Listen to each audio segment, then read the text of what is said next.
The email from the organ donor registry seemed routine at first. I'd signed up years ago, one of those impulse decisions after watching a documentary about saving lives. I was O-negative, universal donor, and the registry loved people like me. Over the years, I'd gotten occasional updates. Your blood type is needed. Consider donating platelets, that sort of thing. But this email was different. Dear Ms. Harper, we're reaching out regarding an unusual genetic match that appeared in our system. Your donor profile shares remarkable similarities with a deceased donor from 3 years ago. This is extremely rare and medically significant. Please contact us at your earliest convenience to discuss this anomaly. I stared at my laptop screen in my tiny Seattle apartment, confused. A genetic match with a dead person? That didn't make sense. Unless we were related somehow. But I was adopted. I'd never known my birth family, had spent my childhood in foster care before aging out of the system at 18. The idea that I had biological family out there, even dead family, made my chest tight with unexpected emotion. I called the number immediately. Donor registry.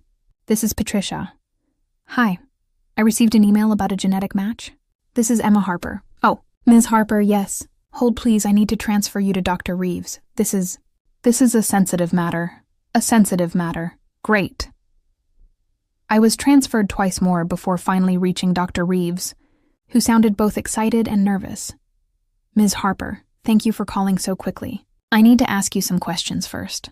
Do you know your biological family history? No. I was abandoned as a baby, raised in foster care. I don't know anything about my birth parents. I see. And you're currently 28 years old, correct? Yes, Dr. Reeves, what's this about? The email said I matched someone deceased? You matched Sophia Moretti.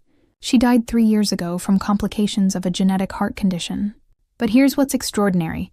Your genetic markers are so similar to hers that you could be siblings. Possibly even twins, though that seems unlikely given the age difference. She was 32 when she died. My world tilted. A sister? A possible twin? How is that possible? I thought the registry just matched blood types. Normally, yes. But Mrs. Moretti's family donated her profile to medical research, and when your updated genetic data was entered last month, you participated in that Ancestry DNA study, correct? Our system flagged the match. The similarities are unprecedented. You share 47% of your DNA with her. That's full sibling level. I have a sister. The words felt foreign. Had a sister? Why didn't anyone tell me? Why wasn't I contacted when she was alive? The registry doesn't typically cross-reference for family connections unless there's a medical reason. But Mrs. Moretti's widower has been funding research into her genetic condition, hoping to understand it better, perhaps prevent it in others. When your profile appeared, matching hers so closely, Dr. Reeves paused. Ms. Harper, he's requested to meet you, to understand how this is possible, why you exist in the system but were never part of his wife's known family. Her widower wants to meet me? Yes, his name is Dante Moretti. He's been very generous with the research funding, and he's quite insistent about meeting you as soon as possible. He believes you might have answers about his wife's past. I don't have answers. I don't know anything. Nevertheless, he'd like to speak with you. I can provide his contact information if you're willing. I should have said no. Should have kept my distance from this stranger and his dead wife who might have been my sister. But the chance to learn something, anything, about where I came from was too tempting. Give me his number.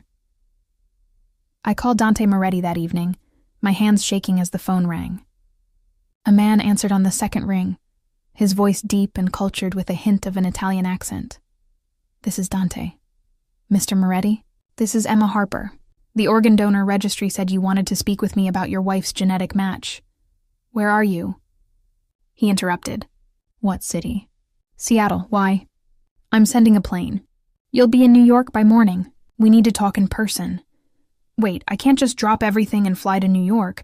I'll compensate you for any lost wages. I'll cover all expenses. But I need to see you. Need to understand how you're connected to Sophia. His voice cracked slightly on her name. Please. She was my entire world, and I've spent 3 years with unanswered questions about her past. You might have answers. Mr. Moretti, I don't know anything about your wife. I was in foster care my whole childhood. I don't have family history. Then we'll find it together. The plane leaves at 6 a.m. from Boeing Field. A car will pick you up at 5. Pack for 3 days. He rattled off an address for the car service. I know this is unusual, but I promise you're safe. I just need to understand. He hung up before I could protest further. I stood in my apartment, staring at my phone, trying to decide if this was incredibly stupid or a once-in-a-lifetime opportunity. A stranger was sending a private plane to bring me across the country to discuss a dead woman I'd never met but might be related to. Red flags everywhere. But also, a sister. A biological connection. Answers about where I came from. I called my best friend and roommate, Jessica. I need you to know where I'm going just in case I end up murdered or something. That's a hell of an opening. What's going on? I explained the whole bizarre situation. The genetic match, the dead maybe sister, the mysterious widower sending a private plane. Emma, this sounds like the plot of a thriller where you end up dead in a warehouse. I know, but what if she really was my sister? What if I finally get answers about my family?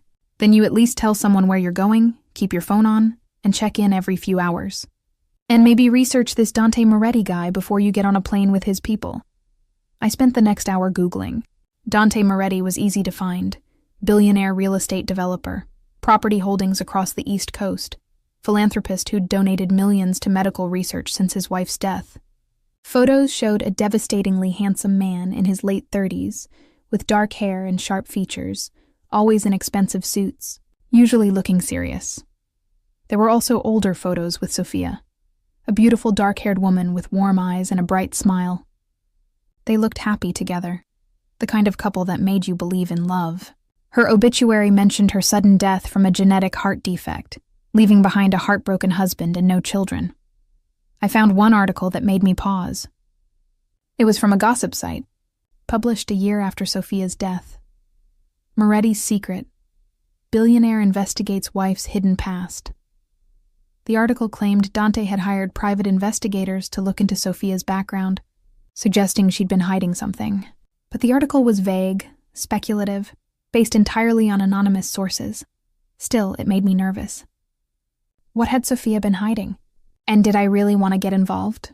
But I thought about spending my whole life wondering, never knowing if I'd had a sister, never understanding where I came from. The not knowing would haunt me forever. At 4:30 a.m., I was showered, packed, and waiting when a black town car pulled up outside my building. The driver was professional and silent, taking my bag and opening the door without making eye contact. The plane was small but luxurious, clearly private, with leather seats and a flight attendant who offered me breakfast and champagne. "I'm good with coffee," I said, too nervous to eat. During the 5-hour flight, I tried to sleep but couldn't. My mind raced with possibilities. What if Sophia really had been my sister? Why had we been separated? Why had no one told either of us about the other? We landed at a private airfield outside New York City, where another car was waiting. This time the driver spoke. "Mr. Moretti is waiting at his residence. We'll be there in 40 minutes. The residence turned out to be a massive penthouse in Tribeca, the kind of place that probably cost more than I'd make in 10 lifetimes. I was escorted up by building security, my palms sweating as we rode the private elevator to the top floor. The doors opened directly into the penthouse, and I found myself in a space that was elegant but somehow cold. All modern furniture, expensive art, floor-to-ceiling windows with views of Manhattan, and standing by those windows, looking out at the city, was Dante Moretti. He turned when he heard me enter, and I felt my breath catch. Photos hadn't done him justice. He was tall, powerfully built, with dark hair and olive skin. But it was his eyes that struck me, dark and intense, currently fixed on me with an expression that was part hope, part suspicion, part something I couldn't identify. Emma Harper. He moved toward me, and I noticed he walked with controlled precision, like someone always aware of his body, always in control.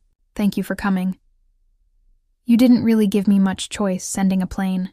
I could have just sent the pilots. The fact that you got on it was your choice." He stopped a few feet away, studying me openly. "You look nothing like her." Sophia had dark hair, darker skin. "You're fair, blonde. I dye it. My natural color is dark brown." I pulled out my phone, showing him a photo from 2 years ago, when I'd briefly gone back to my natural color. "See?" His expression shifted, something painful flickering across his face. The shape of your face, your eyes, even your mannerisms, the way you tilt your head when you talk. It's exactly like her. Mr. Moretti, Dante, please. He gestured to a seating area. Can I get you something? Coffee? Water? Answers. I'd like answers. But I sat, perching on the edge of an expensive leather sofa.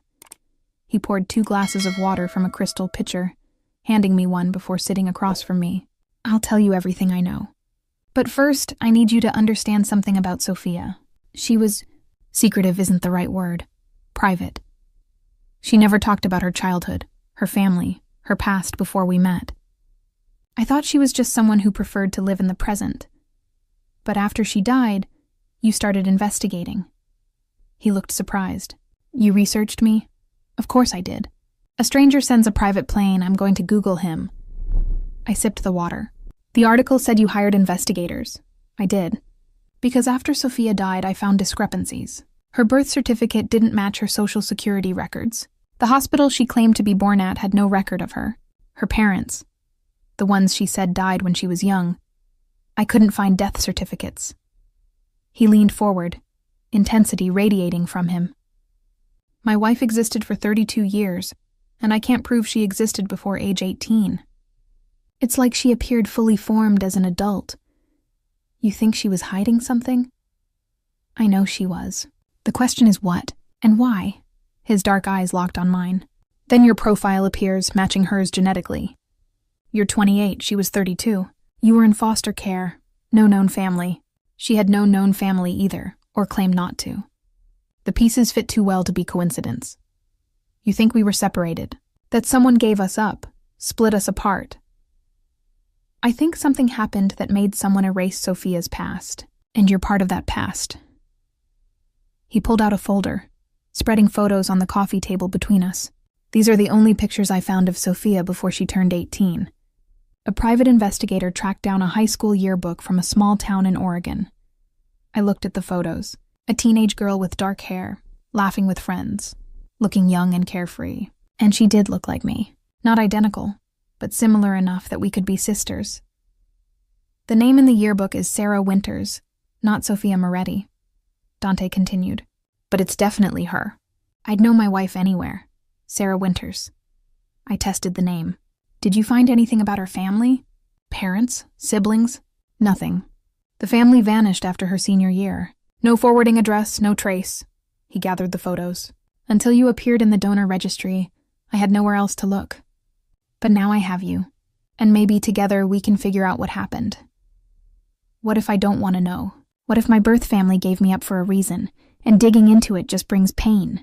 Then you can walk away. I'll have you driven back to the airport, and you'll never hear from me again. He stood, moving back to the windows. But Emma, I spent 3 years loving a woman I barely knew. 3 years building a life with someone who was hiding her entire past. When she died, I lost her twice. Once to death, once to the realization that I never really knew her. Don't you want to know the truth? Don't you want to understand where you came from? I did. God help me, I did. Okay, I'll help you look. But I need something in return. Name it. If we find something terrible, something that explains why we were separated and why Sophia erased her past, you have to promise you won't judge her for it. Whatever she was running from, whatever she was hiding, it doesn't change that she loved you. His expression softened. I know she loved me. That's the one thing I never doubted. But yes, I promise. No judgment. Just answers. He moved to sit beside me, and I realized how large he was up close, tall and powerfully built, with an intensity that was almost overwhelming. So where do we start? I asked. We start with Sarah Winters' last known address, a small town called Riverside, Oregon. I've had investigators look into it, but they found nothing. Maybe you'll see something they missed. Maybe someone will talk to you who wouldn't talk to them. He pulled out his phone. We'll leave tomorrow morning. I've already booked us a hotel near Riverside. We'll stay as long as it takes to find answers. You're assuming I'm staying in New York. I'm hoping you will. At least for a few days while we plan our approach. His dark eyes held mine. I know this is a lot. I know I'm asking you to disrupt your life for questions about people you never knew. But Emma, You're the first real lead I've had in 3 years. Please, give us a chance to understand. I thought about my life in Seattle. My dead-end job at a coffee shop, my tiny apartment, the lack of connection or purpose that had been bothering me for months. I thought about the possibility of finally knowing where I came from, of understanding the first 28 years of unanswered questions. 3 days, I said. I'll give you 3 days. If we don't find anything in that time, I'm going home. 3 days is all I need. Thank you. He extended his hand, and when I shook it, I felt the strength in his grip, the calluses that suggested he did more than sign checks and attend meetings. I'd agreed to help a billionaire widow investigate his dead wife's mysterious past. What could possibly go wrong? Dante set me up in a guest room that was larger than my entire Seattle apartment. Marble bathroom, king-size bed, a view of the city that probably cost millions. It felt surreal, like I'd stepped into someone else's life. There are clothes in the closet, he said from the doorway. I had my assistant order basics in your size. If you need anything else, just ask. You had someone buy me clothes? How did you know my size? I'm thorough. At my expression, he added, security footage from the airport. I had someone estimate. If anything doesn't fit, we'll get it corrected. That's either very efficient or very creepy. Both, probably. He smiled slightly, the first genuine warmth I'd seen from him. I'm used to controlling situations, making sure everything runs smoothly. It's how I built my company, but I realize it can be intense for people who aren't used to it. You mean normal people who don't have assistants buying clothes for strangers? Yes, that. He leaned against the doorframe. Emma, I want you to understand something. I'm not trying to control you or make you uncomfortable. I just want answers about Sophia so badly that I'm probably overstepping boundaries. Tell me if I do. I'll back off. Noted. But also, thank you for the clothes. I only packed for 3 days. You're welcome. Dinner is at 7 if you're hungry. My housekeeper Marie makes excellent pasta. He moved to leave, then paused. And Emma? I'm glad you're here, even if we don't find anything. At least I'm not searching alone anymore. After he left, I explored the room, finding the closet filled with expensive basics, jeans that probably cost more than my monthly rent, soft sweaters, even shoes in my exact size. Everything fit perfectly. It should have been thoughtful. But instead it felt like being a doll, being dressed by someone who could afford to outfit strangers on a whim. I changed into leggings and a sweater, then spent the afternoon researching Riverside, Oregon. It was tiny, population under 5,000, economy based on logging and small farms. The kind of town where everyone knew everyone, which meant if Sarah Winters had lived there, someone would remember. At 7, I found my way to the dining room, where Dante was already seated at a long table that could easily fit 12. He'd changed into casual clothes, dark jeans and a black Henley that showed off his athletic build, and looked more approachable than he had in his suit earlier. Marie outdid herself, he said as the housekeeper appeared with plates of homemade ravioli and a sage butter sauce. She's been feeding me since Sophia died, making sure I don't forget to eat. Mr. Moretti forgets constantly, Marie said with obvious affection. She was in her 60s with kind eyes and an Italian accent. He works too much, sleeps too little. Maybe you being here will remind him he's human. Marie thinks I need taking care of, Dante said after she left. She's probably right. We ate in surprisingly comfortable silence for a few minutes before I asked, what was Sophia like? I mean, I know she was your wife and you loved her, but what was she really like as a person? He set down his fork, considering. She was light. That's the word that always comes to mind. She made everything brighter just by existing. She loved art, spent hours in galleries looking at paintings. She baked cookies for the building staff at Christmas. She cried during sad movies and laughed too loud at restaurants. She sounds wonderful. She was. But she was also guarded about certain things. She never wanted children, said she couldn't, but wouldn't explain why. She had nightmares sometimes, would wake up terrified but refuse to talk about them. And she was paranoid about security, always checking locks, always aware of her surroundings. He picked up his wine. At the time, I thought it was just her personality. Now I wonder if she was afraid of something from her past catching up to her. Or someone. Yes. or someone. He met my eyes. That's one reason I'm so insistent on finding answers. If Sophia was running from something dangerous, and you're her biological sister, you might be in danger too. I hadn't considered that. You think whatever she was hiding could affect me? I think if someone went to the trouble of erasing her past, splitting you two apart, there was a reason. And reasons like that don't usually go away just because time passes. He leaned forward. That's also why I want you here, where I can keep you safe. My security is extensive. No one gets to you here. I'm not in danger. No one even knows I exist in relation to Sophia. They will. The moment we start asking questions in Riverside, the moment we dig into Sarah Winter's past, people will notice. And if those people don't want that past exposed... He let the sentence hang. I pushed food around my plate, appetite suddenly gone. You're saying helping you could put me at risk. I'm saying you might already be at risk, and helping me at least means you're protected while we figure out what's going on. His expression was serious. I won't let anything happen to you, Emma. You're the closest connection I have to Sophia. Losing you would be like losing her all over again. After dinner, Dante showed me his study, a room lined with files and photographs, all related to his investigation of Sophia's past. It was obsessive, thorough, and slightly heartbreaking to see how much effort he'd put into understanding the woman he'd married. This is everything I've found, he said, gesturing to the organized chaos. Birth records, school records, employment history, or rather, the lack thereof before she turned 18. It's like she didn't exist before then. I studied the timeline he'd created on a large corkboard. Sarah Winters appeared in Riverside at age 14, living with foster parents who died in a car accident when she was 17. After that, she'd left town, resurfaced in New York at 18 as Sophia Moretti, with forged documents that were good enough to pass casual inspection. How did she get new identity documents? I asked. Money. There are people who specialize in creating new identities.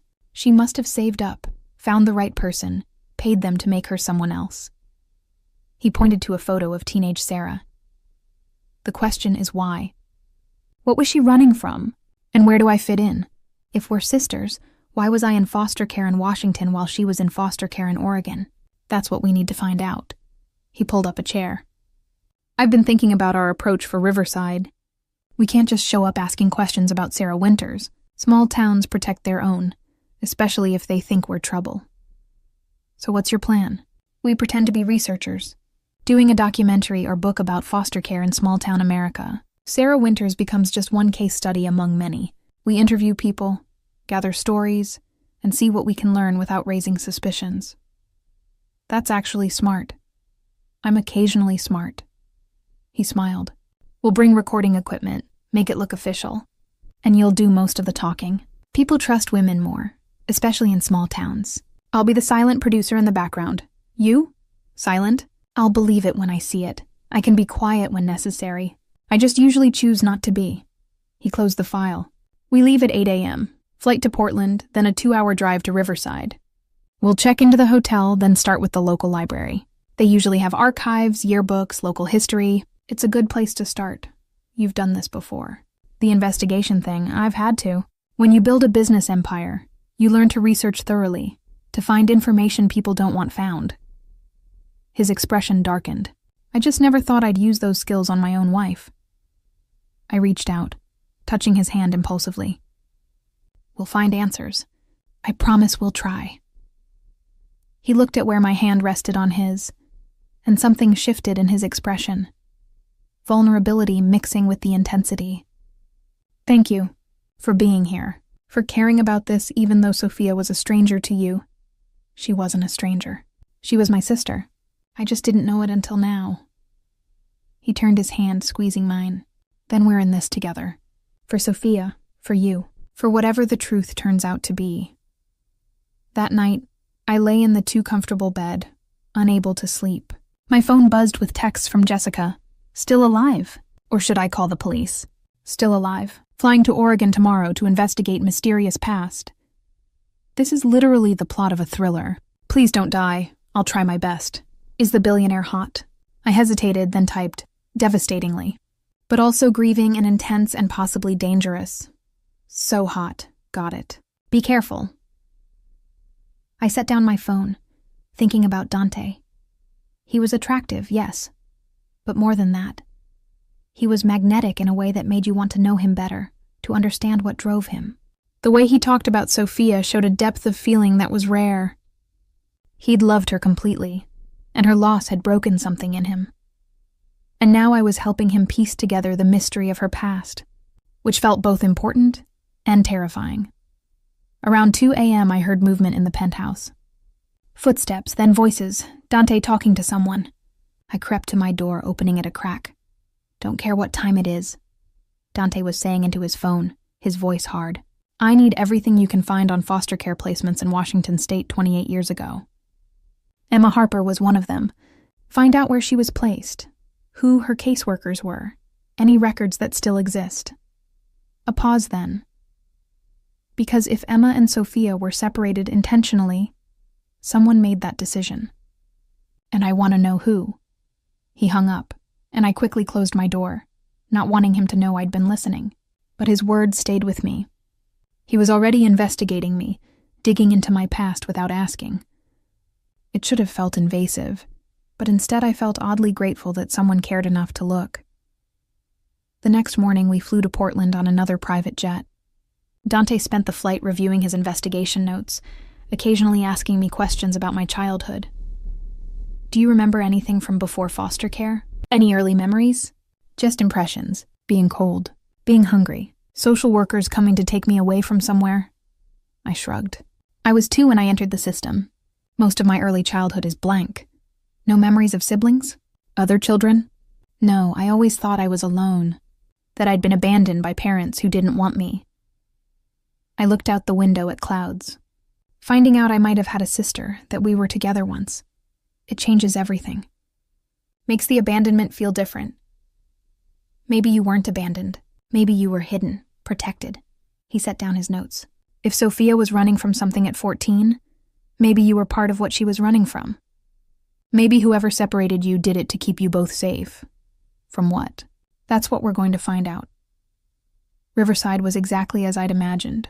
One main street, a few shops, a diner that looked like it hadn't been updated since the 1950s. We checked into the town's only hotel, a small place that was clean but basic. Not what you're used to, I observed as Dante looked around our adjoining rooms.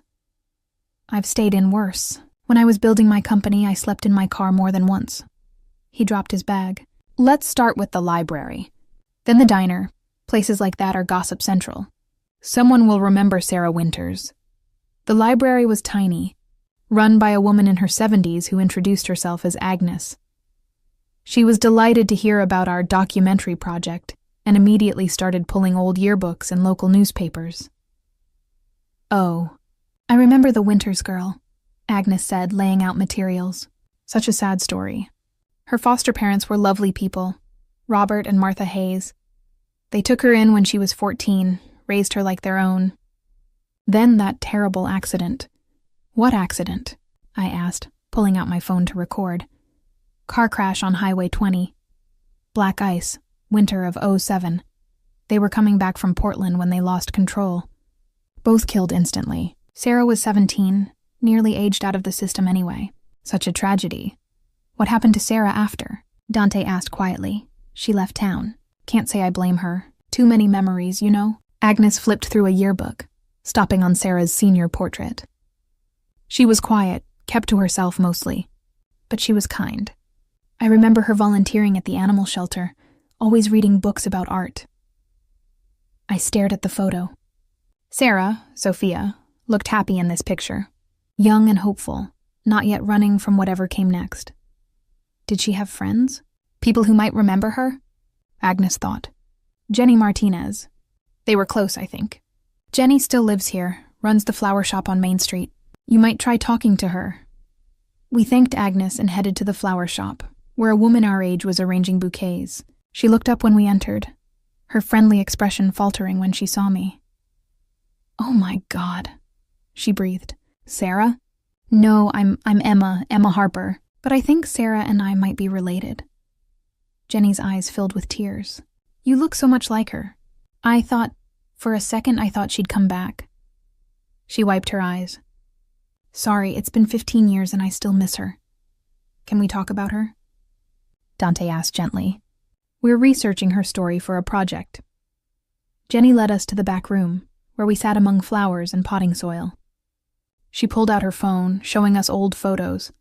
Teenage Sarah laughing, Sarah holding a cat, Sarah and Jenny at prom looking young and happy.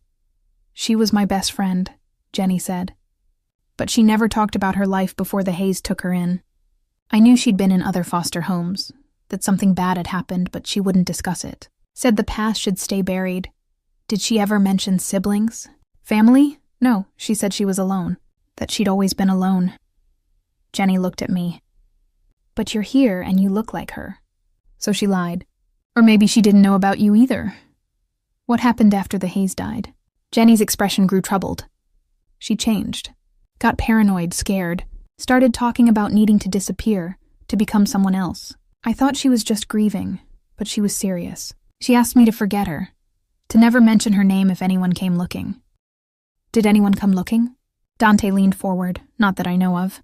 But Sarah was terrified they would. She left town a week after graduation, and I never heard from her again. Jenny's voice broke.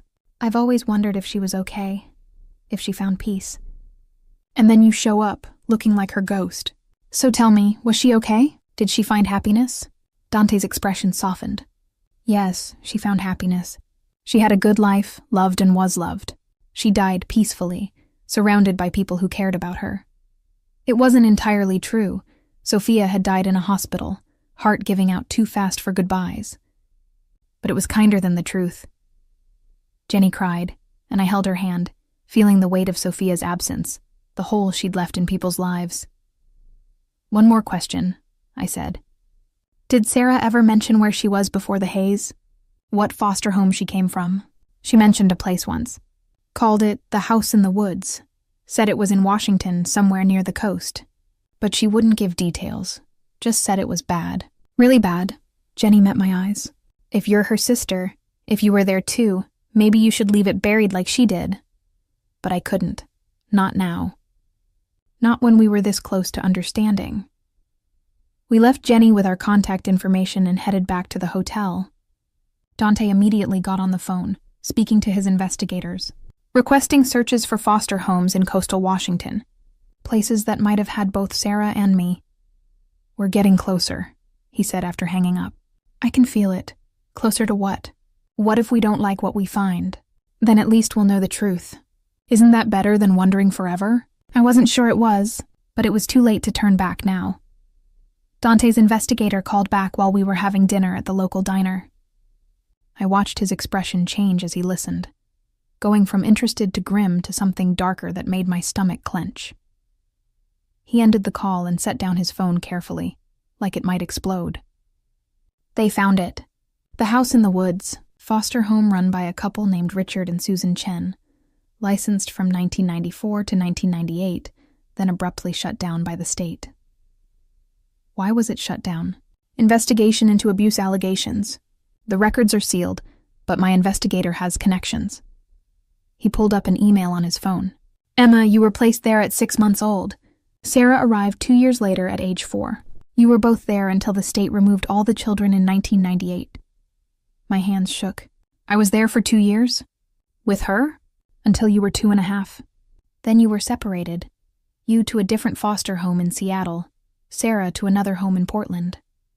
The records don't explain why you were split up, just that it was deemed necessary for your safety. Safety from what? The Chens. They were never formally charged, but the investigation notes mention psychological manipulation, isolation, and concerning behavioral control methods. Whatever happened in that house was bad enough that the state not only shut it down, but made sure the children who'd been there were separated and placed as far from each other as possible. I felt sick, so Sarah and I were together until I was 2. She would have been 4, old enough to remember. Yes, which might explain why she erased her past so thoroughly. She was protecting herself from those memories. Dante reached across the table, taking my hand. Emma, I understand if you want to stop here. We know now why you were separated, why Sophia changed her identity. We don't need to dig deeper into what actually happened. No, I need to know. My voice was steadier than I felt. If I lived through something terrible, even if I don't remember it, I deserve to know what it was. And maybe understanding will help me understand why I am the way I am. What do you mean? I'd never told anyone this. I have nightmares sometimes. Always the same one. Being in a dark place, hearing screaming, feeling terror but not knowing why. My therapist says it's probably early childhood trauma manifesting, but I've never known what trauma. Now I do. Dante's hand tightened on mine. We'll find out what happened, but we do it carefully, and the moment it becomes too much, we stop. Your mental health is more important than my need for answers. What if I need the answers too? What if not knowing is worse than knowing? Then we'll face it together. The next morning, we drove to the coast of Washington, to a small town called Hollow Creek, where the Chen foster home had been located. The town was even smaller than Riverside, more isolated, with thick forest pressing in from all sides. The house is still standing, Dante said, reading from his phone as he drove. Abandoned since 1998. The property's been in legal limbo. The state seized it but never sold it. My investigator got us permission to walk through. If you think you can handle it, I can handle it.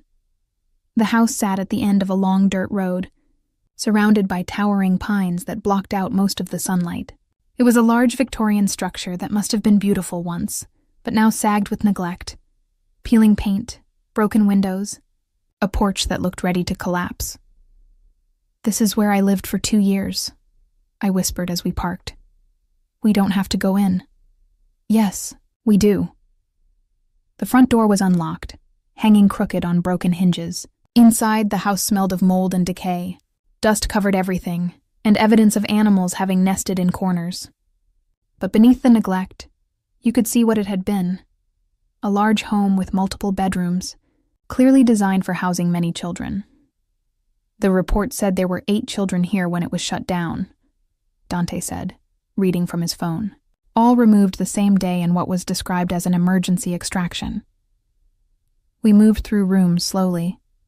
A kitchen with a massive table where children must have eaten together. A living room with a fireplace and water-stained walls. Upstairs, a long hallway of small bedrooms, each barely big enough for a twin bed. Which one was mine? I wondered aloud. According to the floor plan in the file, the youngest children were kept on the 3rd floor. Dante pointed to a narrow staircase. Emma, you don't have to... But I was already climbing, drawn by something I couldn't explain. The 3rd floor was an attic space converted into a dormitory. 4 cribs against the walls, small windows that barely let in light. And on one wall, someone had painted a mural. I stopped, staring at it. A garden full of flowers, bright and cheerful, completely at odds with the dark space, and in the corner, painted in a child's hand, for Emma and the babies. Love, Sarah. She painted this, I breathed. For me, when she was 4 years old. Dante stood beside me, his expression soft. She tried to make it better for you. Even then, even at that age, she was protecting you. I traced the painted flowers, and suddenly I was crying. For the sister I'd never known. For the childhood we'd both lost. For the love she'd tried to give me in the only way she could. Dante pulled me into his arms, holding me while I sobbed against his chest. It's okay. I've got you. You're safe. She loved me. We were separated and she never knew what happened to me. But she loved me enough to paint me flowers in a terrible place. Yes, she did. He stroked my hair, and I think that's why she could never talk about her past. Because remembering this place meant remembering leaving you behind. We spent another hour in the house, finding other traces of the children who'd lived there. Carved names in door frames, drawings hidden in closets. Evidence that kids had tried to make the best of a bad situation. But we found nothing that explained what specific abuse had occurred, what had been terrible enough to warrant emergency removal. As we were leaving, an elderly woman appeared on the dirt road, walking with a cane and a small dog. She stopped when she saw us. "You're not supposed to be here," she called. "This is private property." "We have permission from the state," Dante said, showing her documentation on his phone.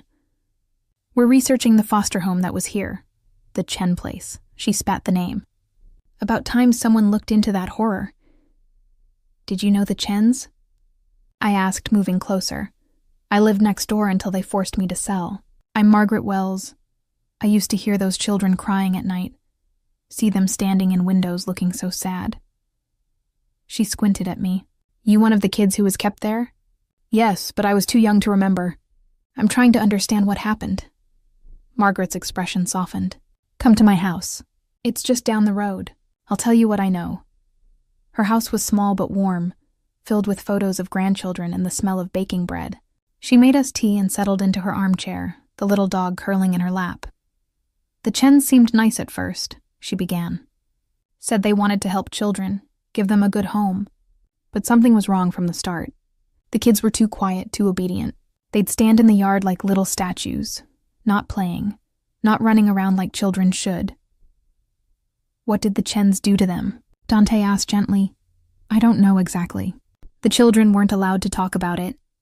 But I'd hear things at night, crying, sometimes screaming. And once I saw Richard Chen put a little girl in the shed out back. She stayed there all night. For punishment, he said. She was maybe 5 years old. I felt sick. Did you report it? Many times. But the Chens were clever, always had explanations. Said the children had special needs, required firm discipline. The caseworkers believed them. Margaret's eyes filled with tears, until one of the children escaped, ran to the road and flagged down a car. She was hysterical, saying terrible things about the house. That's when the state finally investigated properly. Which child was it? The one who escaped? The older girl. Sarah, I think her name was. She was maybe 6 or 7. Brave little thing, saving all those other children by running away. Sarah. Sophia. My sister had been the one to finally stop it, to save everyone, including me. What happened to the Chens? I asked. They disappeared before charges could be filed.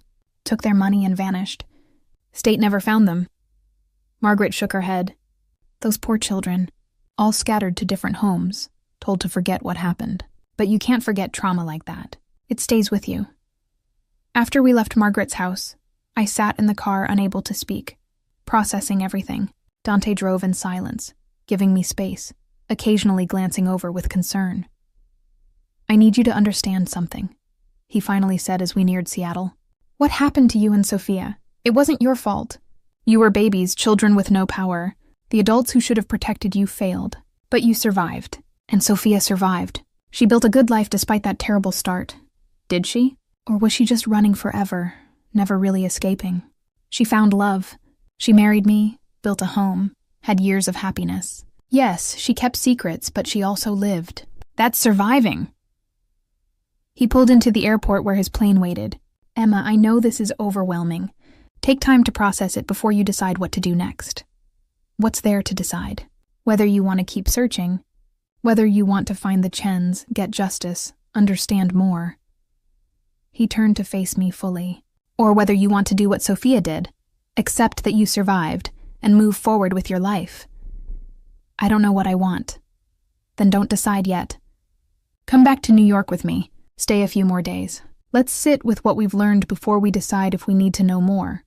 I agreed, too emotionally exhausted to argue. On the flight back, I fell asleep against Dante's shoulder, and for the first time in weeks, I didn't have the nightmare. Maybe because I finally understood where it came from, or maybe because I finally wasn't alone with it. When we arrived back at his penthouse, it was late. Marie had left food in the refrigerator, but neither of us was hungry. We sat in his living room, the lights of Manhattan spreading out below us, not speaking. Thank you, I finally said, for helping me find answers, for being there when I broke down. You don't need to thank me. I needed answers too, and you gave them to me. He looked at me with an intensity that made my breath catch. Emma, I want you to know, you're not alone anymore. Whatever you decide to do with this information, whatever happens next, I'm here. You're Sophia's sister. That makes you family to me. I barely know you. I know, but I lost Sophia, and I'm not losing you too, even if that just means being someone you can call when the nightmares come back. He reached out, tucking a strand of hair behind my ear. Stay in New York, at least for a while. Let me help you process this. I have a life in Seattle, a job that barely pays your rent. I checked. At my expression, he shrugged. I'm thorough, remember? Emma, you're living paycheck to paycheck in a city where you have no family, no real connections. What if you stayed here instead? I have contacts in the art world. I could help you get a better job, something that actually uses your degree.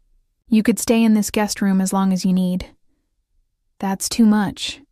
It's not nearly enough to repay what you've given me. Answers about Sophia, understanding about her past, a connection to the woman I loved.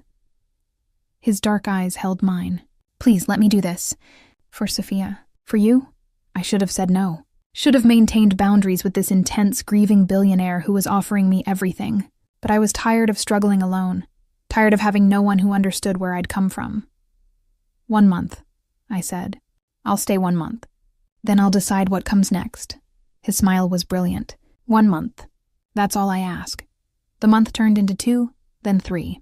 I told myself I was just taking time to process everything we'd learned. But the truth was more complicated. I was getting comfortable in Dante's world. Too comfortable. He'd kept his promise about helping me find work, connecting me with a gallery in Chelsea that needed a curator. The job was perfect. Challenging, well-paid, using skills I'd thought would go to waste. I moved from his guest room to my own apartment in the same building. A smaller unit he claimed was sitting empty anyway. We fell into a routine. Coffee together most mornings before work, dinner several nights a week, sometimes at his place, sometimes at restaurants where everyone knew him and treated him with a respect that bordered on fear. We didn't talk about Sophia constantly, but she was always there, the connection that had brought us together, the ghost that still haunted his penthouse. You've barely changed anything, I observed one evening, looking at photos of Sophia still displayed throughout his home. Her things are still here, her art, her books, even her coffee mug in the kitchen. I can't let go yet. He refilled our wine glasses. Everyone tells me I should pack it up, move on, but she was your wife and you loved her. You don't have to rush grief to make other people comfortable. I picked up a photo of them at their wedding, both so happy, so unaware of how little time they'd have. Can I ask you something? Did you ever suspect that she was hiding something? Sometimes. He sat beside me on the sofa. She'd have episodes where she'd become distant, unreachable. I'd find her crying and she'd say it was nothing, just old memories. I thought she meant dead parents, not... He gestured vaguely. Not all of that. She was protecting you. From her past, from the darkness she'd survived. I wish she'd trusted me with it. I would have understood. I would have... His voice broke. I would have loved her anyway. Maybe even more for surviving it. She knew that. I think that's why she married you. I set down the photo. Dante, can I ask you something personal? Anything. Why are you really keeping me around? Is it just about Sophia, or is it something else? He was quiet for a long moment, swirling his wine. At first, it was about Sophia. You were my connection to her. My way of understanding the woman I'd married. But Emma, these past months, you've become more than that. You're not just Sophia's sister. You're my friend. Someone I trust. Someone I can talk to about things I can't discuss with anyone else. Things like how sometimes I still expect her to walk through the door. Like how I'm angry at her for dying, for keeping secrets, for leaving me with so many questions. Like how guilty I feel for being angry at a dead woman. He met my eyes. You understand. Because you lost her too, even though you never knew her. We're both grieving someone who was a stranger in different ways. That's very honest. I'm always honest with you. It's one of the few things I can control in this situation. He shifted closer. Emma, I need to tell you something. About why I'm really researching Sophia's past so obsessively. I thought it was for answers. Partly. But also, he pulled out his phone, showing me an email. 2 months before Sophia died, she set up a trust fund. Significant money, earmarked for a biological family member if one should be found. Her lawyer contacted me after your donor profile matched. The money is yours if you want it. I stared at the numbers. Enough to never worry about rent again. Enough to change my life completely. She left this for me, but she didn't know I existed. She knew someone might exist. Someone from her past, someone she'd been separated from. She wanted them taken care of if they ever appeared. His expression was complex. That's when I realized how much her past haunted her. She couldn't talk about it, couldn't face it. But she was preparing for the possibility that part of it might resurface. I don't want the money. That feels wrong. It's yours. Sophia wanted you to have it. But Emma, there's something else in the trust documents. A letter she wrote, sealed, and only to be opened by the biological family member if they were found. He pulled an envelope from his desk. I haven't read it. It's addressed to someone named Emma. My hands shook as I took the envelope. My name in Sophia's handwriting. She'd known my name, even though we'd been separated for 26 years. I opened it carefully, pulling out several pages covered in elegant script. Dear Emma, it began. If you're reading this, it means I'm gone and you've been found. I've thought about you every day for 28 years. Wondered what happened to you. If you were safe. If you remembered me. I hope you don't remember. I hope you were too young to carry the weight of that place. I'm sorry I never searched for you. I was too afraid. Afraid that finding you would lead them back to you. Afraid that I'd bring darkness to whatever light you'd found. The Chens destroyed so much, and I couldn't risk them destroying you too. But I never forgot. I painted gardens for you in that terrible attic. I sang you lullabies when you cried. I promised I'd come back for you, even though I was only 4 and had no power to keep that promise. When the state took us away and separated us, I screamed for you until they sedated me. You were my baby sister, and losing you was losing the only good thing in that hell. I hope you've had a beautiful life. I hope someone loved you the way you deserved. I hope you're reading this as a happy, healthy adult who doesn't need my money or my apologies. But if you're not, if you're struggling or lost or carrying scars from that place, please use this money to heal. Build the life we both should have had.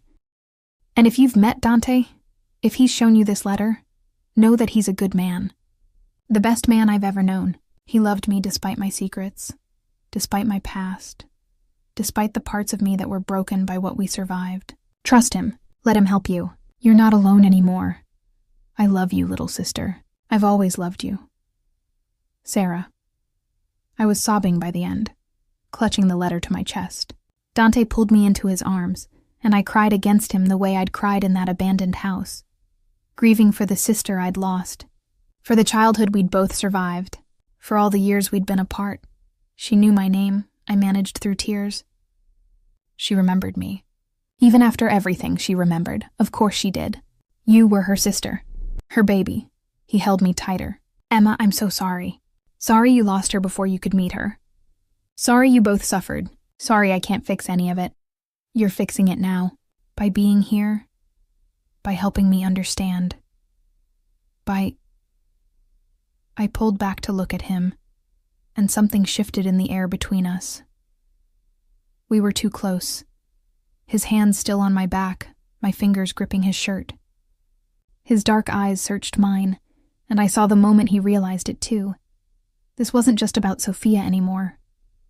Hadn't been for a while. Emma, he breathed, and the way he said my name made everything complicated. We can't, I said, but I didn't move away. You're grieving, Sophia. I'm her sister. I know what it is. Trust me. I know all the reasons this shouldn't happen. His hand came up to cup my face. But I can't stop thinking about you. Can't stop wanting to know everything about you. To make you smile. To take away the pain in your eyes when you think about Sophia. That's not love. That's transference or grief or... It's all of those things. But it's also real. His thumb brushed across my cheekbone. I tried to fight it. Told myself it was inappropriate. That I was just projecting Sophia onto you.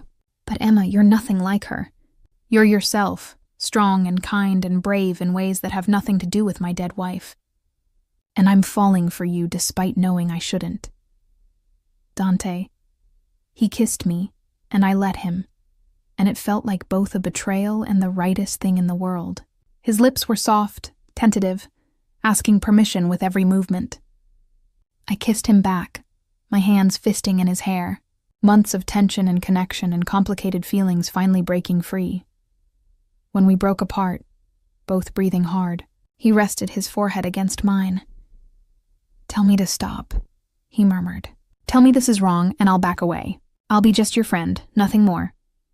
I can't tell you to stop, because I've been falling for you too, and I've been hating myself for it. I met his eyes. But Dante, this is complicated. I'm Sophia's sister. How do we navigate that? Carefully, honestly, together. He kissed me again, softer this time. I loved Sophia.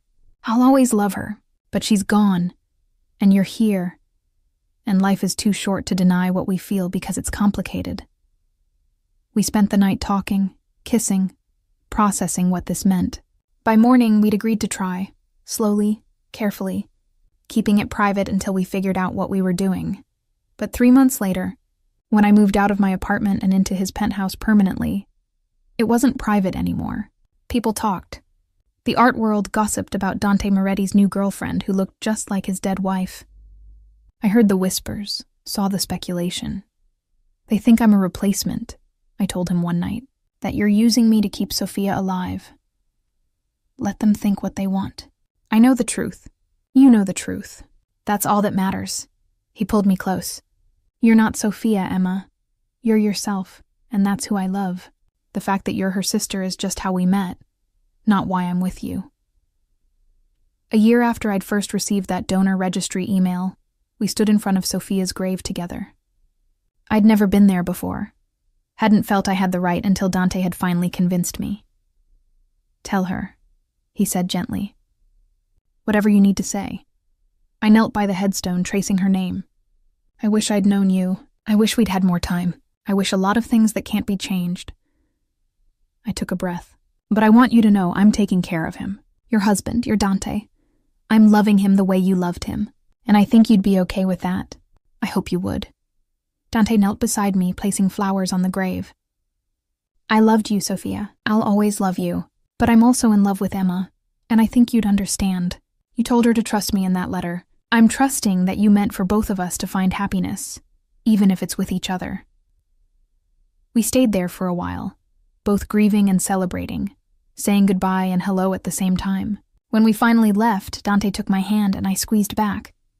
Thank you, I said, for finding me, for giving me answers about where I came from, for loving me despite how complicated everything is. Thank you for being brave enough to get on a plane for a stranger, for helping me understand Sophia, for becoming the most important person in my life. He kissed me softly. I found you because of her, but I love you because of who you are. 6 months later, he proposed. A year after that, we married in a small ceremony with photos of Sophia present.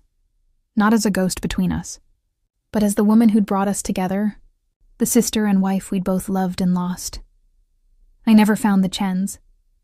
Dante's investigators searched, but they'd vanished completely. Part of me was relieved. Justice might have been satisfying, but it wouldn't erase the past. All we could do was build something better in the present. The trust fund Sophia left became a foundation supporting foster children and trauma survivors. We named it Sarah's Garden, after the mural she'd painted for me in that terrible attic. It felt right, taking money from darkness and using it to create light. Do you think she'd approve? I asked Dante at the foundation's launch. I think she'd love it. Love you. Love what we've built from the wreckage of her secrets. He wrapped his arms around me from behind. You know what the best part is? You matched her donor profile, and that match led you to me. Even in death, she was still protecting you, still making sure you'd be taken care of. Or she was making sure you wouldn't be alone after she died.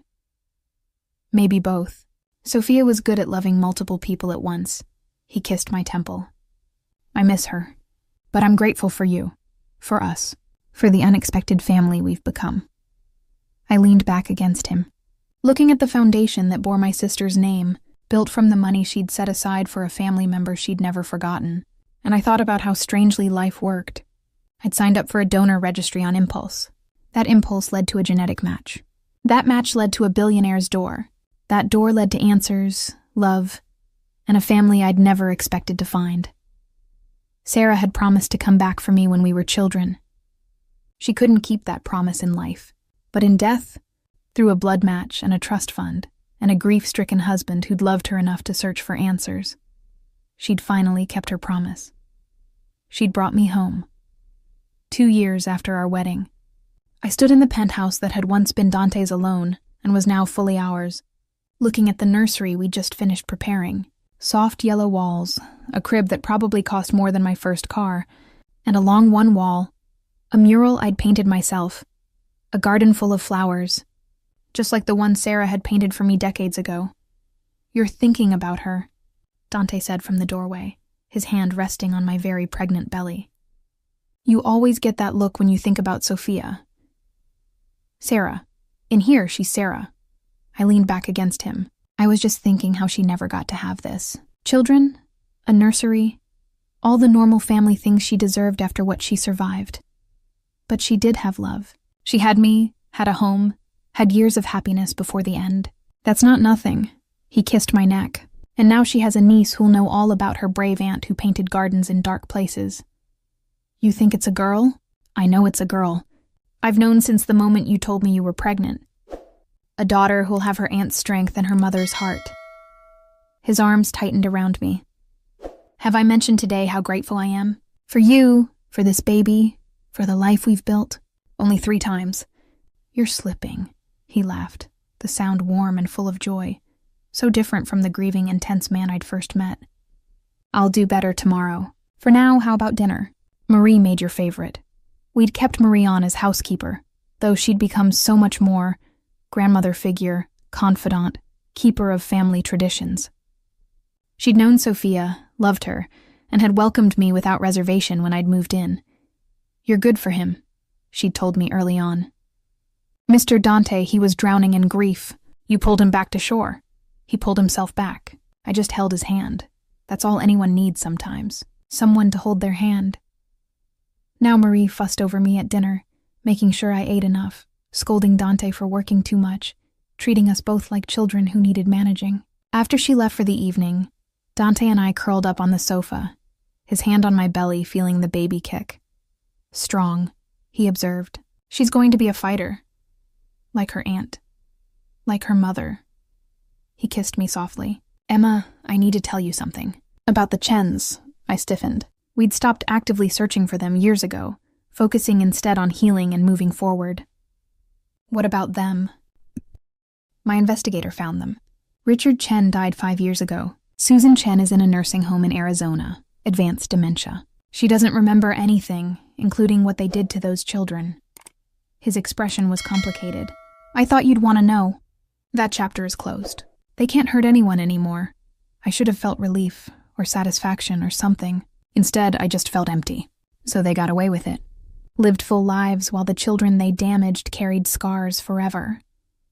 Justice doesn't always look like we want it to. But Emma, they didn't win. You survived. Sophia survived. You both built good lives despite them. That's the best revenge, living well. Is it enough? It has to be, because it's all we have. He pulled me closer. I'm not going to let them take one more moment of our happiness. They don't deserve that power. He was right. I'd spent too much energy on ghosts of the past. It was time to focus on the future. The baby girl who'd arrive in 2 months. The foundation helping other children. The life Dante and I were building together. A month later, I went into labor 3 weeks early. Dante drove me to the hospital with the calm efficiency of someone used to handling crises, though I could see panic in his eyes. You're fine. The baby's fine. Everything is fine, he kept saying like a mantra. I know. You're the one who needs to breathe. I'm breathing. I'm perfectly calm. You're squeezing my hand so hard my fingers are going numb. He loosened his grip. Sorry, what if something goes wrong? What if I lose you like I lost out? You won't lose me. I'm not, Sophia. I don't have a heart condition. I'm healthy. The baby's healthy. And in a few hours, you're going to be a father. I squeezed his hand back. Trust me, okay? Trust that this time has a happy ending. 15 hours later, Sarah Sophia Moretti was born. 7 pounds, dark hair like both her namesakes, lungs that announced her arrival to the entire maternity ward. Dante cried when they placed her in his arms. This hardened businessman turned soft at the sight of his daughter. She's perfect, he breathed. She's absolutely perfect. She is. And she has an amazing father who's going to spoil her rotten. I watched him with our daughter and felt my heart expand impossibly. Thank you. For what? For finding me. For loving me. For giving me a family when I thought I'd never have one. Tears streamed down my face. I spent 28 years alone, and now I have you and her and a sister's memory that finally makes sense. Thank you for all of it. He kissed me, careful not to jostle the baby. Thank you for being brave enough to answer the phone when a stranger called. for getting on a plane to meet someone you didn't know, for falling in love with a grieving man who came with a lot of baggage. Best baggage I ever inherited. We stayed in the hospital for 2 days, learning to be parents, fielding visitors who wanted to meet the baby. The art gallery sent flowers. Marie brought homemade meals. Even some of Dante's business associates appeared, these hard men cooing over an infant with surprising tenderness. She's going to be so loved, I told Dante on our last night in the hospital, watching him rock Sarah while she slept. By you, by me, by everyone who comes into her life. She'll never wonder if she's wanted. She'll never feel alone. She'll have every advantage we can give her. He looked up at me, and we'll tell her about Sophia, about Sarah, about the brave woman who survived terrible things and still found ways to create beauty. We'll tell her she's named after 2 incredibly strong women, the strongest. When we brought Sarah home, the first place we took her was the nursery with its garden mural. Dante held her up to see it, explaining in a soft voice about her aunt who'd painted flowers in dark places. This is your legacy, he told her. Strength and beauty and survival. Your Aunt Sarah gave these gifts to your mother, and your mother is giving them to you. Sarah yawned, unimpressed by the speech, and we both laughed. She was just a baby, unaware of the complicated history that had led to her existence. But someday she'd understand. Someday we'd tell her the whole story. The organ donor match, the investigation into her aunt's past, the love that had grown from grief and complicated connections. For now, though, she was just our daughter. Loved, wanted, safe, the foundation grew over the next year, helping hundreds of children in situations like mine and Sophia's. We hired trauma counselors, funded therapy programs, created scholarships for former foster kids. It became Dante's primary focus after he stepped back from his real estate empire.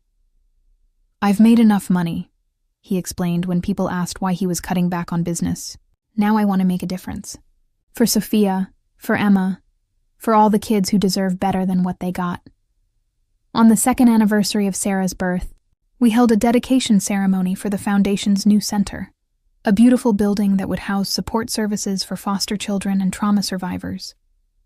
The name above the door, the Sarah and Sophia Center. I stood with Dante and our daughter, looking at those names, and felt the weight of everything that had led to this moment. 2 sisters, separated by tragedy, reunited through death and DNA. One sister's legacy of survival, another sister's legacy of love, both creating something beautiful from darkness. They'd be proud, I told Dante. She'd be proud, he corrected gently. They're the same person, remember? Sarah who survived, Sophia who thrived, both parts of one remarkable woman who brought us together. Best matchmaker I never met. He kissed me as photographers captured the moment, though her methods were unconventional. That night, after Sarah was asleep and we were alone, I found Dante in his study looking at old photos of Sophia. He did this sometimes, especially on meaningful days, revisiting memories of his first love.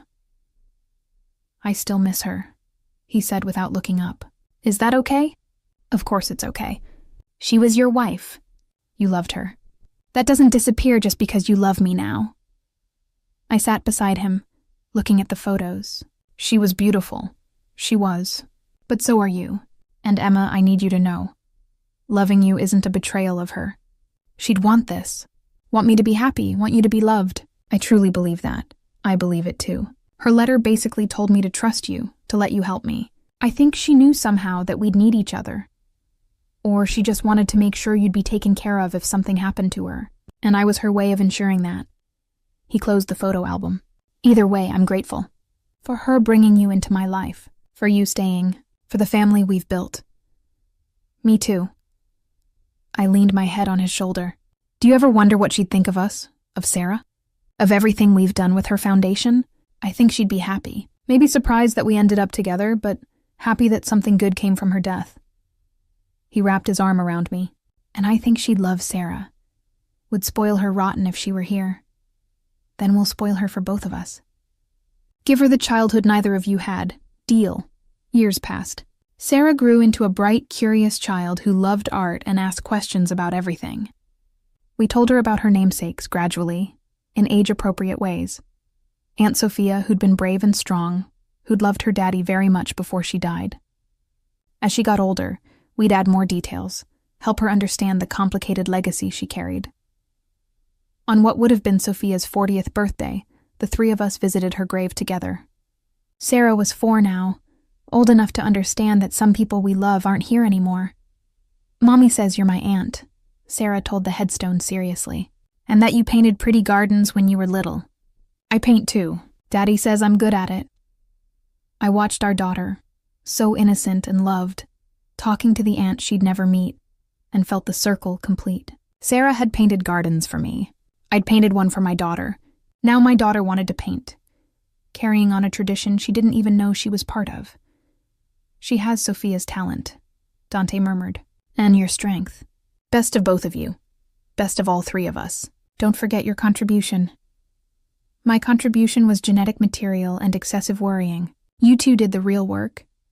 We left flowers and stood together, a family built from loss and love and the strange twists of fate that bring people together. I thought about that donor registry email, how one random genetic match had changed everything, how Sophia's foresight to include that trust fund provision had led her sister and her husband to each other, how even in death, she'd been protecting people, bringing them together, creating connections that lasted beyond her lifetime. "Thank you," I said softly to the headstone, "for Dante, for your foundation money, for the letter, for remembering me. Thank you for everything." Dante's hand found mine, Sarah's small hand in his other one, and we stood there as the sun set. A family created by loss, sustained by love, and forever connected to a woman who'd survived darkness to create light. 5 years later, Sarah was 9 and asking the hard questions. "Mom, why don't I have pictures with Aunt Sophia? If she died before I was born, how come you never met her either?" Dante and I exchanged glances across the dinner table. We'd known this conversation was coming, had prepared for it, but it still felt monumental. Our daughter was old enough now to understand the full story, or at least most of it. "Let's go to the living room," I said. "This is a story that needs comfortable chairs and hot chocolate." 20 minutes later, Sarah sat between us on the sofa, her favorite blanket wrapped around her, listening with wide eyes as we explained. How Aunt Sophia and I had been sisters but didn't know it. How we'd been separated as babies because of bad people. How a blood test years later had brought me to her daddy, searching for answers about his wife who'd died. "So you met Daddy because you matched Aunt Sophia's blood?" Sarah's quick mind was already processing. "That's so cool. It's like she introduced you even though she was already gone."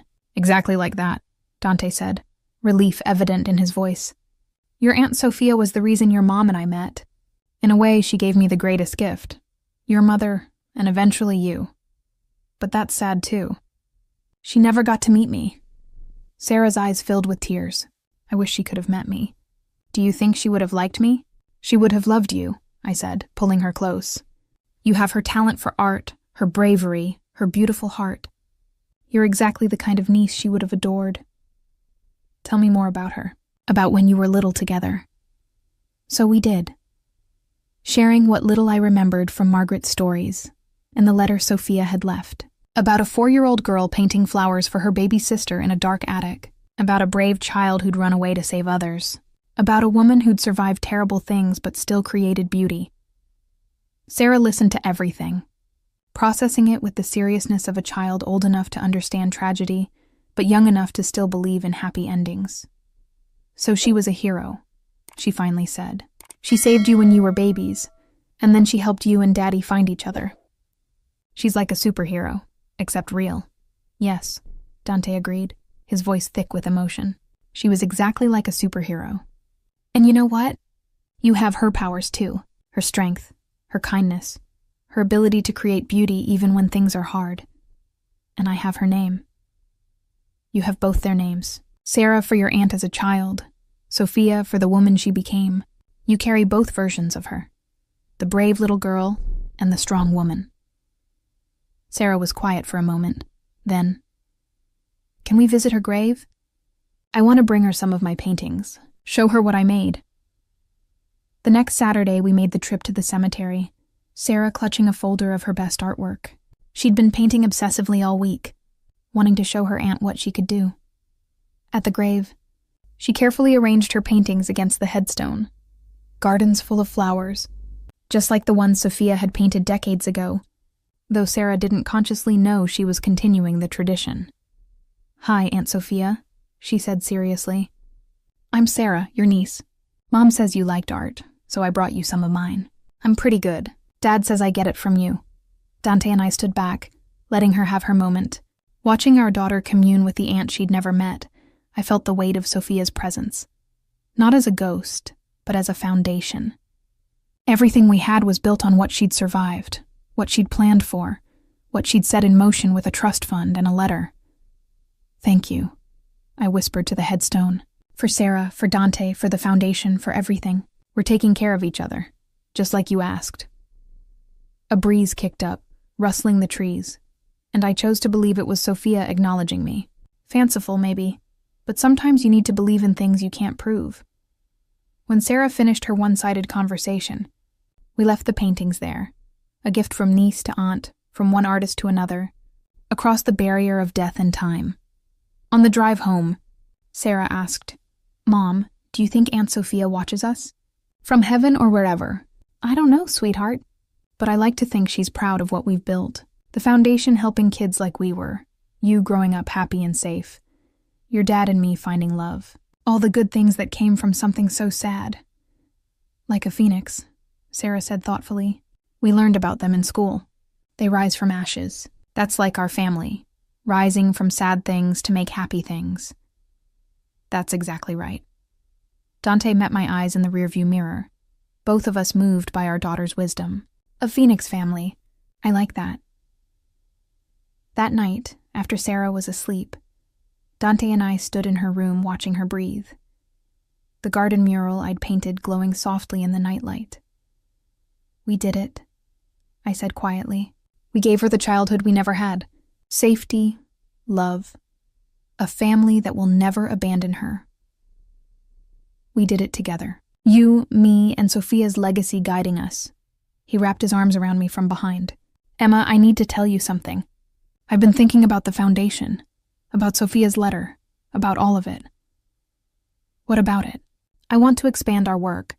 Not just help foster children, but specifically search for separated siblings. Use DNA databases, genealogy tools, everything we can to reunite families torn apart by the system." He turned me to face him. How many other pairs of sisters are out there, never knowing the other exists? How many Emmas and Sophias are living separate lives when they could have each other? Dante, that would be massive. The cost, the complexity, I have the money. We have the foundation infrastructure, and we have our story to show it's possible, that finding lost family can change everything. His eyes were bright with passion. "Let's do this. For Sophia, for you, for Sarah. Let's make sure other siblings don't have to wait 28 years to find each other." "You really want to do this?" "I really do. I've been lost before. When Sophia died, I thought I'd never find purpose again.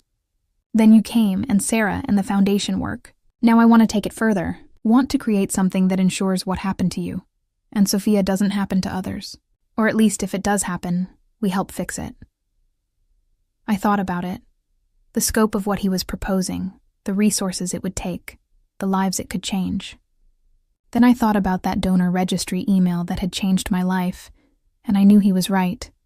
Let's do it. Let's build something that helps siblings find each other. The Sarah and Sophia Sibling Reunification Project. Perfect. He kissed me deeply. "God, I love you.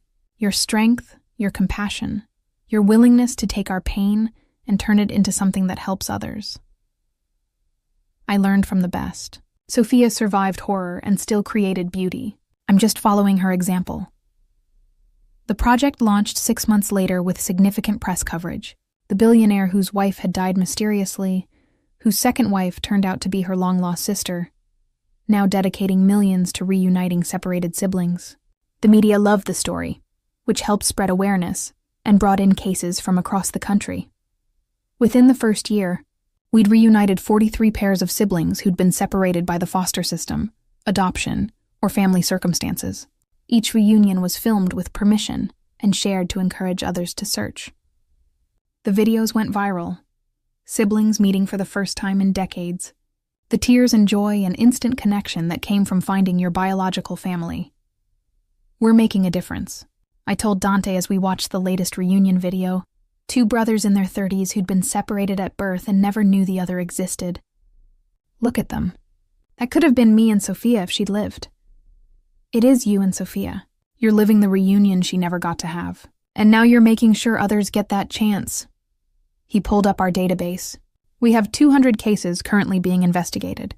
200 families that might find each other because of what we're doing. Because of what Sophia started. This is all her legacy.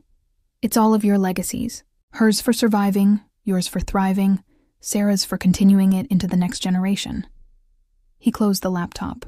Speaking of Sarah, she's been asking about the bad people from when you and Sophia were little. How much do we tell her? The truth, age-appropriate but honest. She's mature enough to understand that bad things happen but good people overcome them. I thought about it. Let's tell her together. Make it clear that the darkness is past, but the strength we gained from it is forever. We told Sarah that weekend. Sitting together in the garden behind our townhouse, Dante had bought a property with outdoor space once Sarah was born, saying she needed room to run and play. She listened seriously as we explained about the Chen foster home, the abuse, the separation, the way her aunt had saved everyone by being brave. So Aunt Sophia was even more of a hero than I thought, Sarah said when we finished. She was really little and she still saved people. Including you, Mom. Yes, she saved me. And in a way, by saving me, she eventually saved your dad too, brought him back from grief, which led to you. I pulled her into my lap. So her bravery 30 years ago is the reason you exist. The reason our whole family exists. That's a lot of responsibility. Being named after someone that brave. But Sarah didn't look scared, just thoughtful. I want to be brave like her. When I grow up, I want to help kids like you and Aunt Sophia. Work at the foundation, reunite families, make bad things become good things. You can do anything you want, Dante told her. But sweetheart, you're already brave. You're kind. You're strong. You stand up for kids who get bullied at school. You're already living up to your namesake. Years continued to pass. Sarah grew into a teenager, then a young woman, always passionate about the foundation work. She volunteered there throughout high school, and when she went to college, she studied social work with a focus on child welfare. I'm going to change the system, she told us during winter break of her junior year. Make sure what happened to you and Aunt Sophia can't happen to other kids. Better oversight, better placement procedures, better follow-up. You'll do it too, I said, pride overwhelming me. You have the passion, the drive, and the perfect name. Sarah Sophia Moretti, child welfare advocate. It has a ring to it. Dante and I watched her grow into exactly the kind of person Sophia would have been proud of. Strong, compassionate, dedicated to helping others. Our family had come full circle, from trauma to survival to thriving to giving back. On the 20th anniversary of the donor registry email that started everything, we held a major gala for the foundation. Sarah, now 22 and working full-time with us, gave the keynote speech about her namesake and our family's journey. My Aunt Sophia survived terrible abuse, she told the crowd of donors and supporters. She escaped, built a new life, and even in death, she protected her baby sister through careful planning. That sister, my mother, matched her DNA profile, which led to my father, which led to me. And now we've helped reunite over 3,000 sibling pairs who thought they'd lost each other forever. The audience applauded, many in tears, and I felt Dante's hand find mine. We did it, he whispered. We took Sophia's legacy and made it something that changes lives every day. She did it.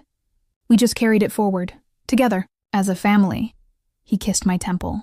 Thank you for getting on that plane 20 years ago. For being brave enough to search for answers. For giving me a second chance at love and a daughter who's changing the world. Thank you for sending the plane. For being honest about Sophia. For loving me despite all the complicated ways our lives intersected. I leaned into him. We built something beautiful from something tragic. That's the best kind of legacy. That night, after the gala ended and Sarah had gone out with friends to celebrate, Dante and I returned to the penthouse. It had changed over the years. Less of Sophia's things on display. more of our shared life evident in family photos and Sarah's artwork. But her presence remained, woven into the foundation of everything we'd built. "Do you ever regret it?" I asked him as we got ready for bed. "Taking a chance on me, on us, despite how unusual the circumstances were?" "Never, not once." He pulled me into his arms. "You were the answer to a prayer I didn't know how to pray. Sophia brought you to me, and I'll be grateful for that gift every day for the rest of my life. She brought us together, past and present, loss and love. Two sisters separated by tragedy, but connected by blood, all leading to this. A family, a foundation, a legacy of turning darkness into light." "A phoenix family," he said, echoing Sarah's words from years ago, rising from ashes to create something beautiful. We stood by the window, looking out at Manhattan spread below us, and I thought about the journey. From a donor registry email to a billionaire's door, to a marriage that started with grief and grew into love. From a sister I'd never known to a family I'd never expected. Sophia, Sarah, had saved me twice.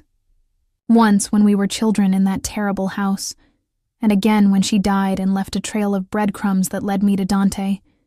She'd promised in her letter that I wasn't alone anymore, and she'd been right. I had a husband who loved me, a daughter who made me proud, and a sister's memory that guided everything we did. "Thank you," I whispered one more time, sending the words out into the universe. "Thank you for finding me, even from beyond death. Thank you for Dante, for Sarah, for this life. Thank you for being brave enough to survive, strong enough to plan for my future, and loving enough to never forget me." A gust of wind rattled the windows, and I chose to believe it was her answer, a sister's love, transcending time and death, saying she'd heard me, and that she was proud.